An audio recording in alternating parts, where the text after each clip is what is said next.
coming up on a newscast. The Korean government is including more truckers in its return-to-work order. This comes as unionized truck drivers continue their nationwide walkout, demanding the permanent adoption of a minimum payment system. Lawmakers passed a bill that requires the use of the international age counting system in the nation. From next June, the Korean age system will be no more. President Yoon hosts a banquet for the South Korean national football team. The dinner is held to congratulate the Taeguk Warriors for their World Cup run and provide words of encouragement.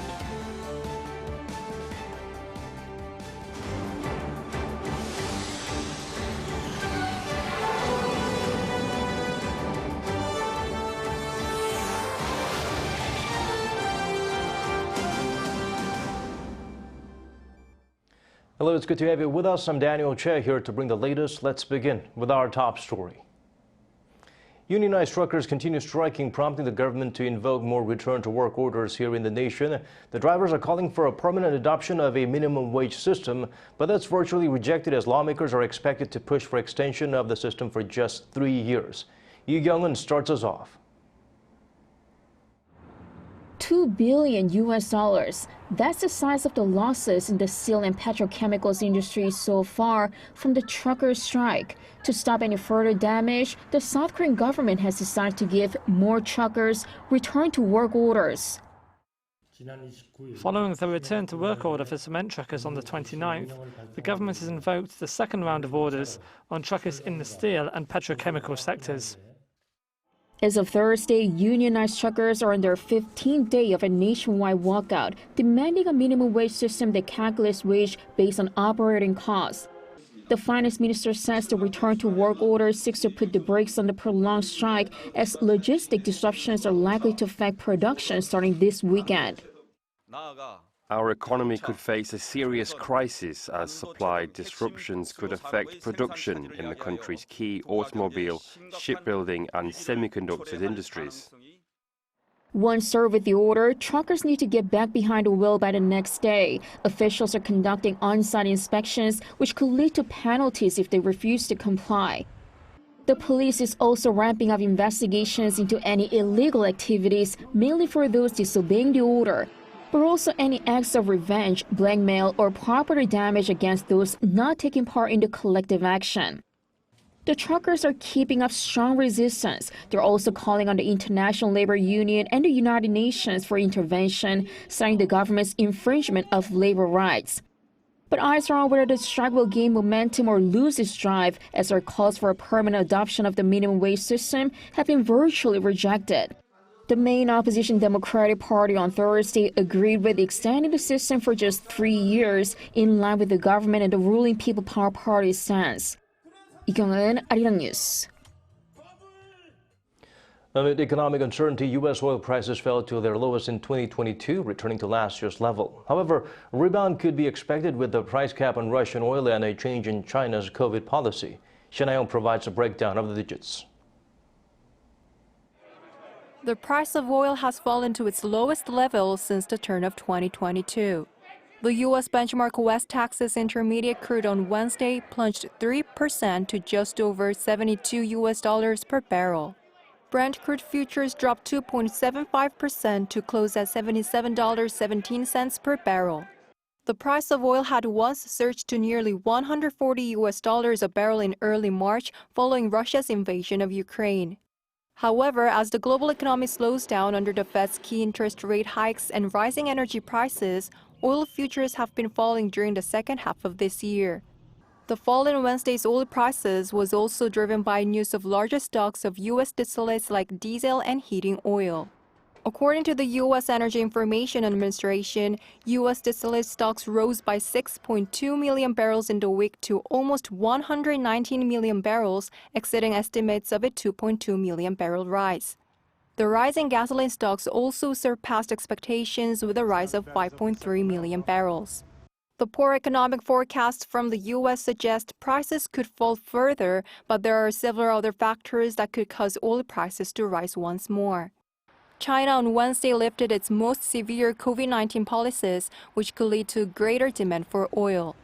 China's crude oil imports in November jumped 12% from the previous year, the highest level in 10 months. Also, under the agreement by G7 nations, the European Union and Australia is to set a price cap on Russian oil, which is expected to lead to a decrease in Russia's oil production, reducing global oil supply. On the demand side, if the economy shrinks, it stabilizes the price of oil. But we also have to consider from the supply aspect as there are growing uncertainties. He added that oil prices could also depend on OPEC Plus and its decisions on future oil production. 신하영, Arirang News.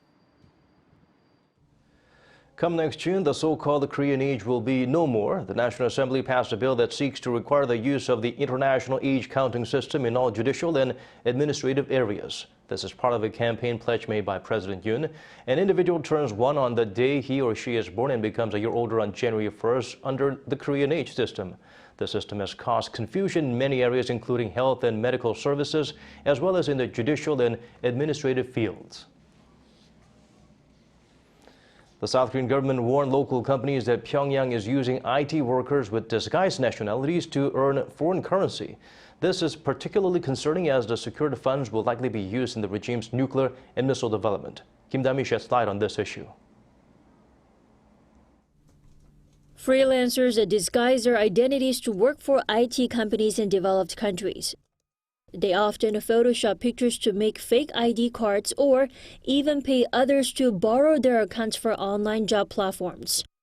These are just some of the methods that North Korean IT workers use to secure foreign currency earnings. Pointing out local firms' vulnerability to the illegal workers, Seoul on Thursday issued an interagency advisory against the hiring of such North Korean IT workers. The government will establish a safer and more reliable online job search system and work closely with the international community to block North Korea from financing nuclear and missile development through illegal cyber activities.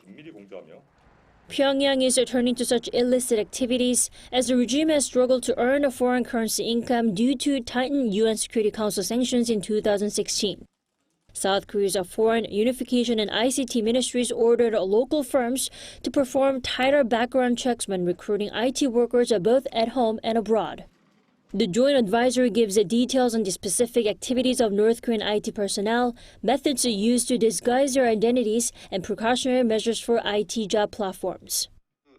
It's meaningful to specifically point out North Korea as the source of cyber attacks to raise awareness and build a corresponding defense system. According to an official from South Korea's foreign ministry, Seoul is the second country to announce such a warning in the IT field, with Washington issuing a warning in May. Kim Dami, Arirang News. A number of resolutions related to North Korea's nuclear weapons program were passed on Wednesday at the UN General Assembly meeting. At the 77th session of the UNGA, 166 countries voted in favor of condemning Pyongyang's previous nuclear tests, urging the regime to refrain from conducting additional tests. North Korea was the only one to vote against, while 6 countries abstained.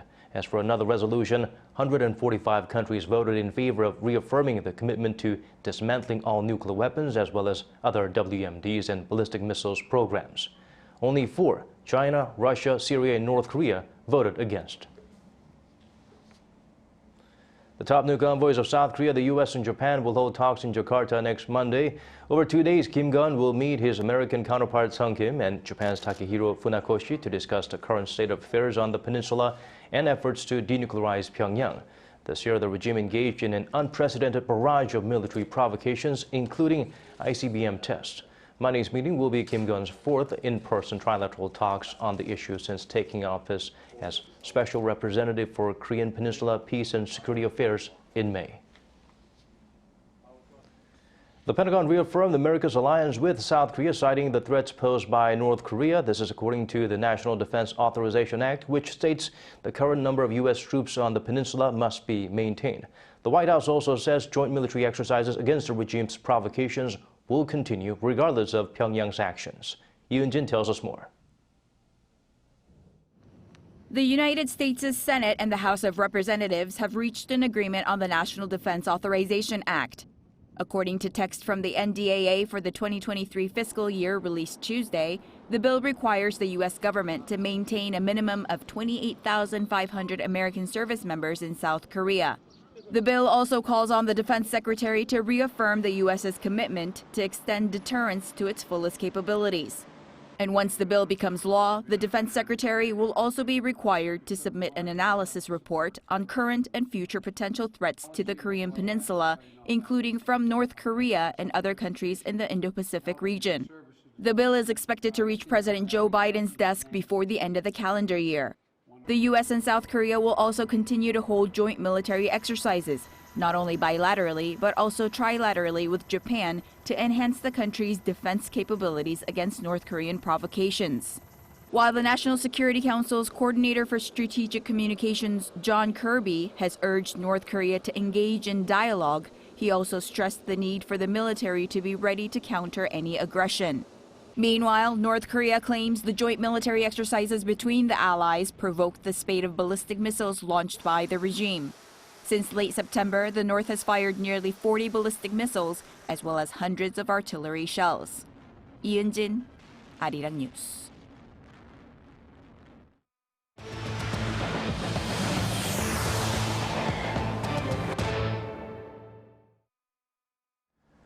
President Yoon praised the South Korean national football team at the Cheongwade on Thursday for not only their incredible athleticism, but endurance and state of mind. 또 여러분의 이 투혼이 우리가 어떠한 어려움도 우리 국민들이 이겨나갈 수 있다라고 하는 그런 의지를 여러분들이 주셨습니다. 그 결과가 어떤 것과 관계없이 저와 우리 국민에게 여러분들은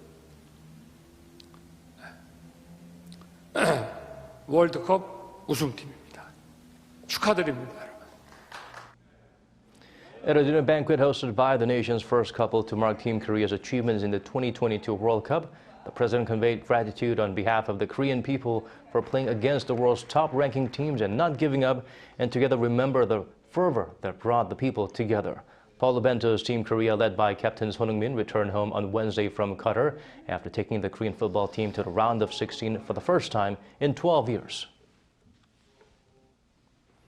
The World Cup reached its first official rest day, but there's still plenty to talk about, including protests in the FIFA president's hometown, Belgium's national team captain announcing his retirement from international football, and a Neymar lookalike is turning heads in Qatar.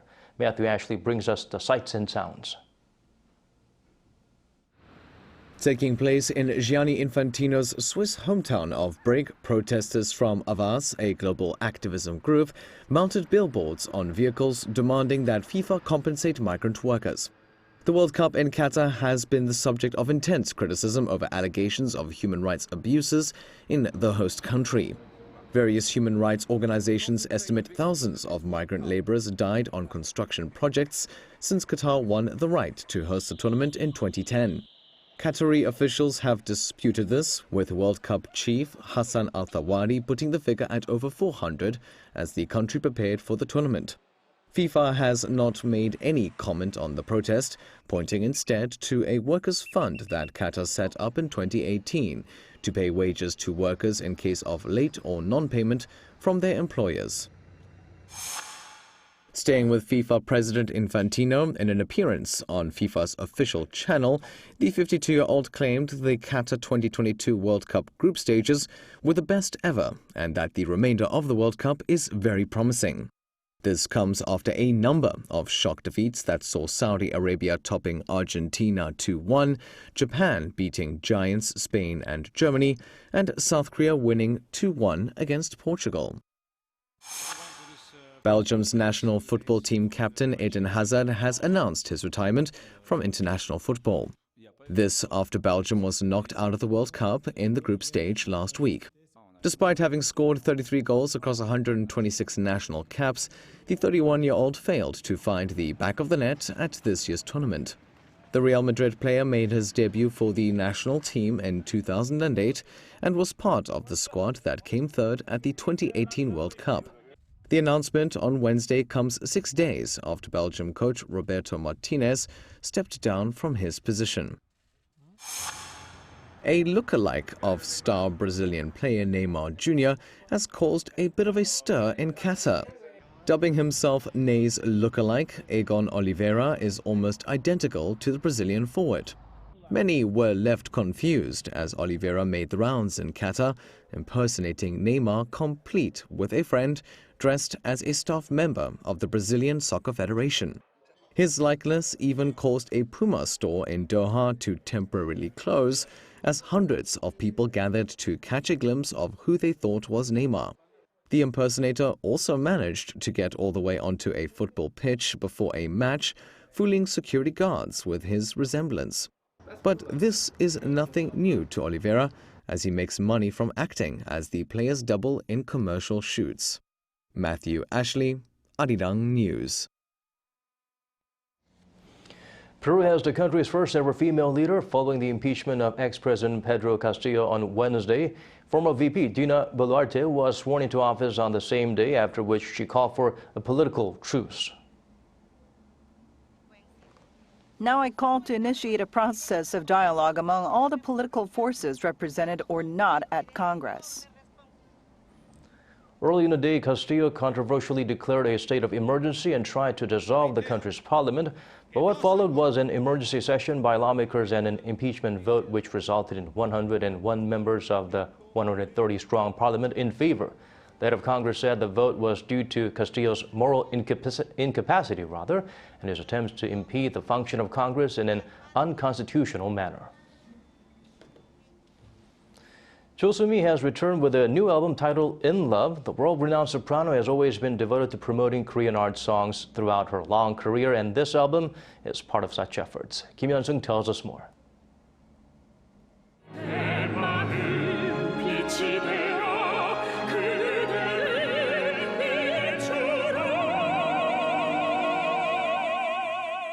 The Queen is back. World-famous soprano Chosumi returns with her first album in 3.5 years. It's called In Love, and you can probably guess what it's about.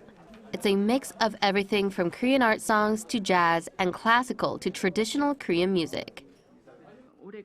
This year is the 100th anniversary of Korean art songs, but I feel like a lot of people still find the genre difficult to enjoy.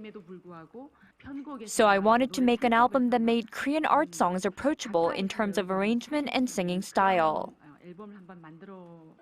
Chosumi has always been an advocate of Korean music and culture. During her long career stretching 3.5 decades, she's used her presence on the world stage to promote Korean art songs. In 1994, she insisted on putting the Korean art song Boribat, or Barley Field, in her album produced with Erato Records, part of the Warner Music Group. This new album, In Love, is packed full of creations from talented South Korean musicians. Top-tier artists involved in the project include violinist Danny Koo and bass baritone Kim Byung-min. Korean art songs are based on poetry, and there are a lot of Korean sentiments in the lyrics, like Han, a kind of profound sorrow. Contemporary art songs help comfort people in love with easy-to-understand words. One of the album's tracks even combines the harp with a traditional Korean instrument haegum, an unusual combination. Our traditional instruments may sound a bit off-key from the classical instruments because they have very different pitches and vibrations. I had to study and practice hard on how to coordinate our sounds. Chosumi says she hopes that Korean art songs can spread across the world like K-pop. She will hold a live performance for this album at Seoul Art Center on December 23rd, with the proceeds going to people in need. Kim Hyun-sung, Arirang News. A monthly business forum is held to help foreign businesses and expats in South Korea better understand the country's latest economic trends. Marking its one-year anniversary, dozens of business people and foreign residents in and out of Korea gathered to look at the success factors of Seoul's economic development. Choi Min-jung reports. Having a platform to promote partnerships between South Korean and foreign entities is crucial in times of economic hardships. The Business Plus Forum provides such opportunities and aims to help foreign companies, international organizations, and embassies in Korea keep up to date with the country's latest economic and industrial trends. The monthly forum is run by the Korea Trade Investment Promotion Agency, with different foreign chambers of commerce taking turns to co-host. Thursday's event, co-hosted by the Swedish Chamber of Commerce and Cultura, marks the first anniversary of this forum, and it was joined by around 70 participants from foreign companies and embassies. This session examines the success of South Korea's economic development. Under the theme, Secrets of the South Korean Economic Miracle and Its Future Prospects, political scientist Ham Jae-bong touched upon the economic rise of South Korea and Northeast Asia since World War II. He stressed that the region's economy could flourish thanks to leaders who put economic development first. The point is that each time Apple sells an iPhone, Apple makes money, China makes money, Taiwan makes money, all these South Korean companies, all these Japanese companies, everybody makes money. That's the beauty of this incredible supply chain, so-called, that we built in Northeast Asia. Thanks to all those leaders who went against their ideologues, the nationalists, saying that no, we need to build our economy first. Cultura's executive vice president said the forum will lead to a synergy between Korean and foreign firms. There are many forums and seminars about regarding the culture, but not about the industry and economy. So I think foreign companies having a good chance to understand and developing their business in Korea. It's good for them, also for Korean economy. Cultura said it aims to increase the number of participants next year by inviting more experts and speakers from different industries. Choi Min-jung, Arirang News. South Korea plans to collaborate with its Southeast Asian partners to develop water resource management in the Mekong region. Seoul will work on a number of programs and provide investment to help resolve the water shortage issue. Jo Sung-min provides a glimpse of what to expect. The Mekong is the biggest river in Southeast Asia. Stretched over 4,200 kilometers, it runs from China's Tibetan Plateau all the way down to the South China Sea. Referred to as the Mother's River, it gives life to the nations it passes through, including Myanmar, Laos, Thailand, Cambodia, and Vietnam. These 5 countries make up a key regional bloc in the Southeast Asian Economy and Security Alliance, which is one of South Korea's key trading partners. To enhance bilateral ties beyond trade, the two sides recently co-hosted a water forum to discuss ways to tackle the water shortage crisis. Several international organizations and groups such as the U.S. Treasury and the World Bank also took part, as it addressed an important topic that involves a geopolitically vital part of the Mekong region. It's in everyone's best interest to push for a joint project that benefits the whole Mekong region by supporting sustainable ways to secure water and revitalize the economy. Meanwhile, South Korea plans to launch various projects in the region based on the water management knowledge and experience it's collected over the past 5 decades. The nation has already put together a special advisory committee consisting of senior officials to cooperate with local authorities. By building a gateway to access the new water market, we plan to drive collective growth with various businesses in the industry. Officials say they are currently working closely with American partners to establish a comprehensive water management system for all the water resource-based infrastructure in the Mekong region. Jo Sung-min, Arirang News.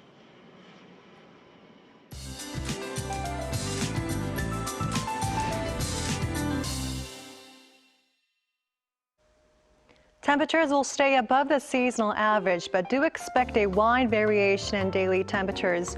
While Seoul will see a difference of 8 degrees between day and night, southern regions will see a wider gap of at least 10 degrees or more. Places like Kimcheon will be cold at -4 degrees for the morning, but maximum temperatures will be jumping to 9 degrees. Make sure to dress in layers to keep your body temperatures warm. The air is still quite dry across the East Coast. For those in the area, please be careful with anything that can start a fire. Also, for western parts of the country, fine dust concentrations will be high tomorrow. That includes southern Gyeonggi-do and Chungcheongdo provinces. Expect partly cloudy to overcast skies for the morning. Lows in Seoul will start off at 1 degree. Daejeon and Daegu will be starting off at 0 degrees. And daily highs in Seoul will get up to 9, Gwangju 11, Busan will be warm at 14 degrees. Colder temperatures are in store from this point on. Minus figures will prevail for morning until early next week. That's all for now, and here are the weather conditions around the world.